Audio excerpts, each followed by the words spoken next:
As we now know, the Reserve Bank raised interest rates yesterday for a ninth straight board meeting, bringing the cash rate to its highest level in more than a decade. Let's bring in Edward Boyd, who's across all the details. Ed, so rates jumped yesterday. Very hawkish from the RBA, some of the commentary, because the bad news is we've got more to come.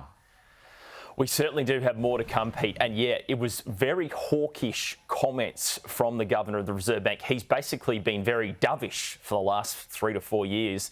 Now he's turned into a hawk and basically says we're in a tough position. We need to keep raising interest rates in the months ahead.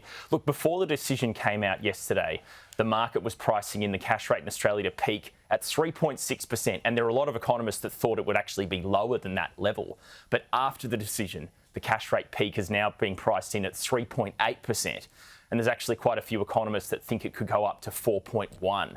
So we've still got quite a long way to go here with lifting interest rates in Australia. And that was the bad news delivered by Governor Lowe yesterday afternoon. Yeah, choked on my Weet-Bix. I think it was last week when Warren Hogan said he expected it to be 4 rate rises in full. Turns out he might be right in the end. So Ed, the RBA yesterday said some households were experiencing a painful squeeze on their budgets. How concerning is this for our economy?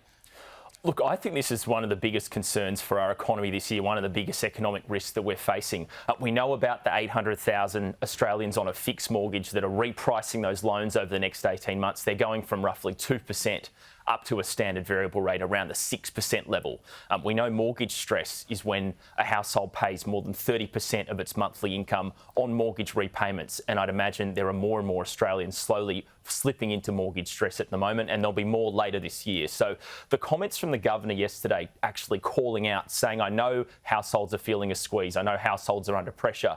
We've never seen anything like that before from the Governor. Normally there's just been a throwaway line about how the RBA is closely watching the property market, but to actually call it out yesterday shows it's a really big concern for the Reserve Bank and for where they're expecting Australia's economy to go over the rest of this year. They're only expecting economic growth of 1.5%, which is pretty low. Yeah, and Ed, Governor Lowe has spoken about a narrow path through our economy. Is he implying there that there is a chance that Australia could fall into the R word, being a recession?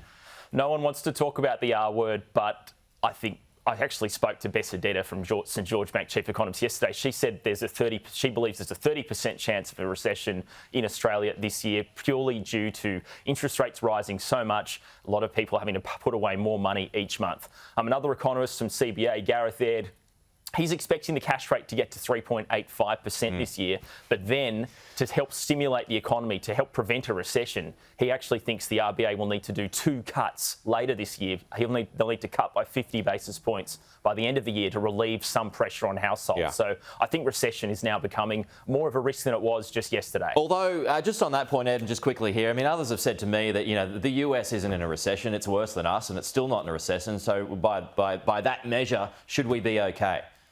Well, that's right. Look, the US, they're expecting a shallow recession for the United States. But if you look at America, they've still got very low unemployment rate, just like Australia. Yeah. They've still got economic growth going. They're still creating a lot of jobs in the States. The job market's held up well over there, and it's holding up pretty well here too. So that's one of the things that could lead us out of a recession pretty easily. Ed Boyd, good to see you.